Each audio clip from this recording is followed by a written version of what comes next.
রে বেলাল, এটা কেমন জুলুম, কতদিন হলো তোমার কণ্ঠের আজান শুনি না। বেলাল রে, তোর কি মন চায় না আমি নবীর জিয়ারতে আসতে? বেলাল আয়, আমি নবীর জিয়ারতে আয় রে বেলাল আয়, কতদিন হলো তোমার কণ্ঠের আজান শুনি না। স্বপ্ন যখন নবীজি দেখাইছে, এ মুসলমান, হযরত বেলাল সুদূর সিরিয়ার দামেস্ক থেকে পাগলের মতো দৌড়াইলেন, পাগলের মতো ছুটে আসলেন। যখন মদিনাতে আসলেন তখন তাহাজ্জুদের সময় চলতেছিল।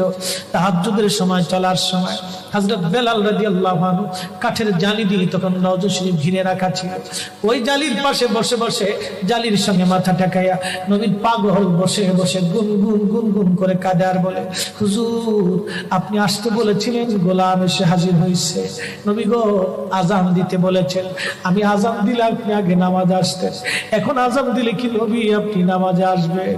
হুজুর এখন আজান দিলে কি আপনি নবী নামাজে আসবেন? নতুন মুয়াজ্জিন আসছে আজান দেওয়ার জন্য, এসে দেখে নবীর মুয়াজ্জিন বেলাল কাঁদে। ডাক দেখে মদিনাবাসী শুনছো, নবীর মুয়াজ্জিন ফিরে এসেছে, বেলাল আসছে, বেলাল ফিরে আসছে। এই কথা শোনার পরে সব সাহাবী ঘর থেকে বের হয়ে দৌড়ায় এসে দেখে বেলাল কাঁদে। সাহাবীরা বলে, বেলাল আজান দাও, কতদিন হলো তোমার কণ্ঠের আজান শুনি না।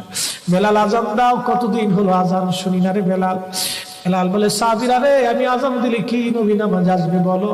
সালমান ফারসি রাদিয়াল্লাহু আনহু ডাক দেখে, সাহাবীরা আমাদের কথাই বেলাল আজান দিবে না, তোমরা যাও দেখো হাসান আর হুসাইন দুইজন ঘরের মধ্যে আছেন। ইমাম হাসান হুসাইন রাদিয়াল্লাহু আনহুমা যদি বলে তাহলে বেলাল অবশ্যই আজান দিবে। সালমান ফারসির পরামর্শে সাহাবীরা দৌড়ায় গেলেন। বর্তমান 7 নম্বর গেট বাবুস সালাম বরাবর একটা মসজিদ আছে, মসজিদে আলী। এটাই ছিল হযরত ফাতেমা রাদিয়াল্লাহু আনহার বাড়ি। এই বাড়িতে দৌড়ে যাওয়ার পরে ইমাম হাসান হুসাইন রাদিয়াল্লাহু আনহুমা দুইজনকে নিয়ে আসা হলো। দুইজনকে নিয়ে আসার পরে হযরত ইমাম হাসানকে দেখতে আমার নবীর মতো দেখা যাইতো, চেহারাটা রাসূল করিমের চেহারার মতো ছিল। নাতি দৌহিত্র নানার চেহারা পেয়েছিলেন, ইমাম হুসাইন ও নানার সুরত পেয়েছিলেন। দুই ভাই নানার সুরত পেয়েছিলেন। হযরত বেলাল রওজা শরীফ থেকে উঠে হযরতে হাসানের বুকের মধ্যে মাথা ঠেকায় কাঁদতেছে, ইমাম হুসাইনের বুকের মধ্যে মাথা ঠেকায় কাঁদে। হযরত ইমাম হাসান ডাক দেখে, নানার মুয়াজ্জিন, কতদিন হলো তোমার কণ্ঠে আজান শুনি না। যে কণ্ঠ দিয়া নানার আজান শুনাইতা, যাও গো ওই কণ্ঠ দিয়ে আমাদেরকে আজান শোনাইয়া যাও। যখন হযরতে বেলাল ইমাম হাসান এই কথা বললেন, হযরত বেলাল দৌড়ায় গেলেন। যেই বনু নাজ্জার গোত্রের মহিলা সাহাবীর ছাদের উপরে দাঁড়ায় বেলাল আজান দিত। আবু দাউদের 519 নম্বর হাদিসের মধ্যে আসছে, প্রত্যেক ফজরের নামাজের সুবহ সাদিকের আগে বেলাল দাঁড়াইতেন। দাঁড়ায় আজানের আগে বলতেন, আল্লাহুম্মা ইন্নী আহমাদুকা ওয়া নাস্তাঈনুকা আলা কুরাইশিন ইউকিমুদ্দীনাক। প্রত্যেক ফজরের আজানের আগে এই দোয়াটা পড়ে বেলাল আজান শুরু করতেন।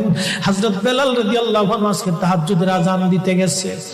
আজান দিতে যাওয়ার পরে হযরত বেলাল যখন আজান দিলেন, আল্লাহু আকবার, আল্লাহু আকবার, আজানের মধুর ধ্বনি সারা মদিনার রন্দে রন্দে ছড়িয়ে গেল। মদিনার ঘর থেকে সব সাহাবী বের হয়ে দৌড় মারছে। আবার যখন বলেন আল্লাহু আকবার, আল্লাহু আকবার, সব সাহাবী, মহিলা, বৃদ্ধ, বনিতা ঘর থেকে বের হয়ে দৌড় মারছে। যখন বলল আশহাদু আল্লা ইলাহা ইল্লাল্লাহ, মদিনার ঘর থেকে সব মহিলারা ঘর থেকে বের হয়ে দৌড় মারছে রে, আর কান্না করে, নবী বুঝি ফিরে আসছে রে। আবার যখন বলেন আশহাদু আল্লা ইলাহা ইল্লাল্লাহ, তখন মদিনার মানুষ কান্না করতেছিল, গুন গুন গুন গুন করে কান্না করে। মদিনার ভিতরে আওয়াজ বের হয়ে গেল, নবী বুঝি আসছে রে, নবী বুঝি ফিরে আসছে রে, নবী বুঝি ফিরে আসছে রে, নবী বুঝি আসছে। হযরত বেলাল যখন বলেন আশহাদু আন্না মুহাম্মাদুর রাসূলুল্লাহ, মদিনার মাটিগুলি থরথর থরথর করে কেঁপে উঠছে রে। মদিনার মানুষের কান্না বেড়ে গেল। হযরত বেলাল অজ্ঞান হয়ে জমিনের মধ্যে পড়ে গেলেন, তিনি বেহুশ। নবীর আশিক বেহুশ হয়ে গেলেন। বেলালের মতো আশিক যদি আমরা হইতাম, এ দুনিয়ায় নবীর দেখা পাইতাম, এ দুনিয়ায় নবীর দেখা পাইতাম। যখন হুশ ফিরে আসছে, রওজা শরীফের পাশে বসে বসে বেলাল কাদের বলে, হুজুর হুজুর আজান দিতে বলেছিলেন, আজান দিয়েছি হুজুর, আমি আজান দিলে আগে নামাজে আসতেন, আজকে আজান দিলাম আপনি হুজুর আসেন নাই। যে আজান দিলে নবী আসবে না, আমি বেলালে আজান আর কোনোদিন দিব না। হযরতে বেলাল কিছুদিন পরে কলিজা ফেটে নবীর বিরহ বেদনা সহ্য করতে না পেরে তিনি চলে গিয়েছিলেন পরপারে কলিজা